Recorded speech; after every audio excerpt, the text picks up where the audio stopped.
Republic day శుభ పరిణామం సందర్భంగా జనసేన అధినేత పవన్ కళ్యాణ్ రాష్ట్ర వ్యాప్తంగా 2 సీట్లను అయితే ప్రకటించారు.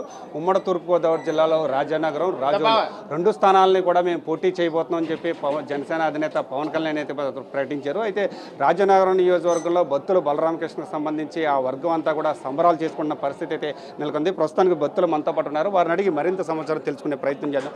సార్ చెప్పండి, అంటే ఇప్పుడు రాష్ట్ర వ్యాప్తంగా మొదటి స్థానాన్ని మీ నియోజకవర్గం ప్రకటించారు. మీరు ఏ విధంగా ఉంది, మీ ఆనందం ఏంటి అసలు? ఇది ముందుగా అందరికీ రిపబ్లిక్ డే శుభాకాంక్షలు. జనసేన పార్టీ అధ్యక్షులు గౌరవనీయులు శ్రీ పవన్ కళ్యాణ్ గారు ఈరోజు రిపబ్లిక్ డే సందర్భంగా ప్రజలందరికీ కూడా, భారతీయులందరికీ రిపబ్లిక్ డే శుభాకాంక్షలు తెలియజేస్తూ ఇటు రాజానగరం అటు రాజోలు జనసేన సీట్లని వాళ్ళు అనౌన్స్ చేయడం అనేది శుభపరిణామం.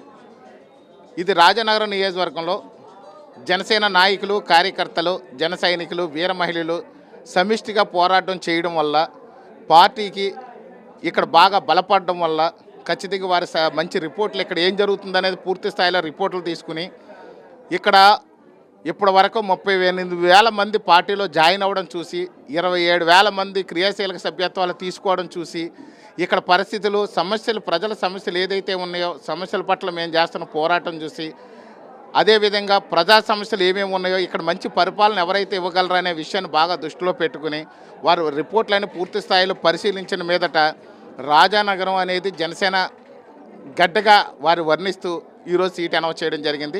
ఇందులో జనసేన నాయకులు, కార్యకర్తలు, వీర మహిళలు, జన సైనికులు సమిష్టిగా కృషి చేయడం వల్ల ఇదంతా జరిగింది. ఎప్పుడు ఎలాంటి వీళ్ళకి అధికారం అనిపించినప్పటికీ కూడా ఒక్కసారి మాత్రం నిస్వార్థమైన సేవలు ఈ రాజానగరం నియోజకవర్గానికి అందాలని జనశ్రేణులంతా నా వెంట నడవడం వల్లే ఇదంతా జరిగింది. దీనికి నా శ్రీమతి బత్తుల వెంకటలక్ష్మి గారు, అలాగే మా అల్లుడు తోట పవన్ కుమార్ గారు, నా కుమార్తెలు ప్రత్యూషాదేవి, వందనాంబికతో పాటు జన సైనికులు, జనశ్రేణులు అందరూ కూడా సమిష్టిగా కృషి చేశారు. అందరూ కూడా రేయింబవుల కష్టపడడం వల్లే ఈ రాజానగరానికి ఖచ్చితమైన ఇంత మంచి పేరు రావడం వల్ల సీటు అనౌన్స్ చేశారు. రాష్ట్రంలోనే మొదటి సీటు రాజానగరం అనౌన్స్ చేశారు. దీనికి మీరు పవన్ కళ్యాణ్ గారికి ఇచ్చే బహుమతి ఏంటి? ఇక్కడ మా జన సైనికులు ఇప్పుడు దాకా కష్టపడింది ఒక ఎత్తు, ఇక్కడి నుంచి ఇంకా 10 రెట్లు ఇంకా జోష్తో మేమంతా ముందుకు వెళ్ళి నా కుటుంబ సభ్యులు, అదేవిధంగా జనసేన నాయకులు, కార్యకర్తలు, వీర మహిళలు, జన సైనికులు కూడా పూర్తి స్థాయిలో టీడీపీ నాయకుల్ని, కార్యకర్తలని, టీడీపీ శ్రేణులు పూర్తి స్థాయిలో కలుపుకొని మేమందరినీ కూడా కలిసికట్టుగా వెళ్ళి రాజానగరం నియోజకవర్గాన్ని 50,000 మెజారిటీతో మేము గెలిపించి పవన్ కళ్యాణ్ గారికి ఈ సీటు తీసుకెళ్ళి ఇవ్వడానికి మేము అన్ని విధాలుగా మేము ప్రయత్నాలు చేసి మేము ముందుకు తీసుకెళ్తాం. కనీసం 50,000 ఓట్ల మెజారిటీతో గెలవబోతుంది. గెలిచిన తర్వాత నిస్వార్థమైనటువంటి సేవలు రాజానగరం నియోజకవర్గ ప్రజలకి ఇవ్వబోతున్నాం. రాజానగరం నియోజకవర్గ ప్రజల చిరకాల వాంఛ తీర్చబోతున్నాం. అంటే ఇప్పుడు టీడీపీ, జనసేన పొత్తులో ఉంది. పొత్తులో ఉన్న నేపథ్యంలో అంటే 2 పార్టీలని సంబంధించి ఏ విధంగా కేడర్ను కలుపుకుని వెళ్తారు? ఖచ్చితంగా మాత్రం మేము మండల స్థాయి సమన్వయ కమిటీలు, నియోజకవర్గ స్థాయి సమన్వయ కమిటీలు ఉన్నాయి, గ్రామ స్థాయి సమన్వయ కమిటీలు కూడా వేసుకుని వీళ్ళందరి ద్వారానే టీడీపీని, జనసేనని కలిపి మేము అన్ని విధాలుగా కూడా చిన్న స్థాయి నాయకుడు, కార్యకర్తని కూడా విడిచిపెట్టకుండా చివరికి తెలుగుదేశం అభిమానుడిని, జన సైనికులు, పవన్ కళ్యాణ్ గారి అభిమానులను కూడా ఒక్కరిని కూడా విడిచిపెట్టకుండా అందరినీ ఎవ్వరికి ఎలాంటి డిస్టర్బెన్స్ లేకుండా, ఎలాంటి మనస్తాపానికి గురవ్వకుండా అందరినీ ఆనందకరంగా తీసుకుని వెళ్ళి కలిసిగట్టిగా ఐక్యతతో పోరాడి మేము ఈ రాజానగరం నియోజకవర్గంలో కనీసం 50,000 మెజారిటీతో గెలిపించి అప్పగిస్తాం. రాజానగరం నియోజకవర్గంలో ఎటువంటి అభివృద్ధి జరిగింది? ఇప్పుడు ఎలాంటి అభివృద్ధి కావాలి? అసలు రాజానగరం నియోజకవర్గంలో అసలు ఎలాంటి అభివృద్ధి జరగలేదు, ఎలాంటి అభివృద్ధి కూడా జరగలేదు. తాగునీరు ఇవ్వలేదు ఇప్పటి వరకు. ఏదో అక్కడక్కడ మొక్కుబడిగా ఏదో జలజీవన మిషన్లో 2-3 ఏదో పెట్టారు. మంచినీళ్ళు లేవు అని ఇక్కడ మేము పోరాటాలు చేసి, ధర్నాలు చేసి రోడ్ల మీద పెడితే 33 మంది మీద కేసులు పెడితే కూడా మంచినీళ్ళు ఒక దొంగ జీవో ఇచ్చి 215 కోట్లతోని ఇక్కడ జీవో శాంక్షన్ అయింది. జలజీవన మిషన్లో మేము తీసుకొచ్చి ఇస్తున్నామని చెప్పారు. కానీ ఇక్కడ వరకు 4 ట్యాంకులు కట్టి చేతులు దులిపేసుకున్నటువంటి వైనం ఇక్కడ. ఇప్పుడు కూడా కలవచర్ల గ్రామంలో మేము వాటర్ ట్యాంక్ ద్వారా మంచినీళ్ళు సప్లై చేస్తున్నాం. మొన్నటి వరకు మల్లంపూడి గ్రామంలో మంచినీళ్ళు సరఫరా అనేది ఈ ట్యాంకుల ద్వారా సప్లై చేస్తున్నాం. ఇక్కడ మంచినీళ్ళు అనేది ఇంకా పూర్తి స్థాయిలో పూర్తవలేదు. మా ప్రభుత్వం రాగానే మంచినీళ్ళ మీద ప్రత్యేక దృష్టి పెట్టి ప్రతి గ్రామంలో తాగునీరు అనేది ఖచ్చితంగా ఏర్పాటు చేస్తాం. ఏ గ్రామంలో కూడా డ్రైనేజీలు లేవు, ఏ గ్రామంలో కూడా రోడ్లు లేవు. వీళ్ళు అభివృద్ధి చెప్తారు తప్ప ఎక్కడ డ్రైనేజీలు లేవు, అదేవిధంగా రోడ్లు లేవు. ఈ రోడ్లు డ్రైనేజీలు పూర్తి స్థాయిలో మేము చేపట్టి ప్రతి గ్రామంలో కూడా రోడ్లు డ్రైనేజీలు అనేవి పూర్తి చేయడం జరుగుద్ది.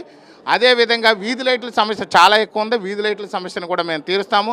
శ్మశాన వాటికలు లేక చాలా గ్రామాల్లో ఇబ్బందులు పడుతున్నారు, వాటిని కూడా పూర్తి స్థాయిలో పరిష్కారం చేస్తాము. సాగునీరు కాలువల పూడికలు తీయక రైతులు అన్ని విధాలుగా ఇబ్బంది పడుతున్నారు. ఆ పూడికలు తీసి ప్రతి ఎకరానికి కూడా చివరి ఎకరానికి కూడా మేము నీళ్ళు అనేది అప్పగించడం జరుగుద్ది.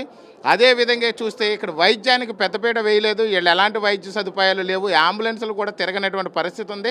మండలానికి 2 అంబులెన్సులు ప్రభుత్వ అంబులెన్సులు ఖచ్చితంగా ఏర్పాటు చేసి వైద్యం అనేది 24 గంటలు అందుబాటులో పిహెచ్సిలో తీసుకొస్తారు. రాత్రులు సైతం కూడా డాక్టర్లు అందుబాటులో తీసుకొచ్చి పిహెచ్సిలో పెట్టడం కూడా జరుగుతుంది. సంక్షేమ పథకాల పరిస్థితి ఏంటి అంటే సంక్షేమ పథకాలు మీ పార్టీ వస్తే సంక్షేమ పథకాలు రావని ఒక అపోహను కల్పిస్తున్నారు, దీన్ని ఏ విధంగా చెప్తారు?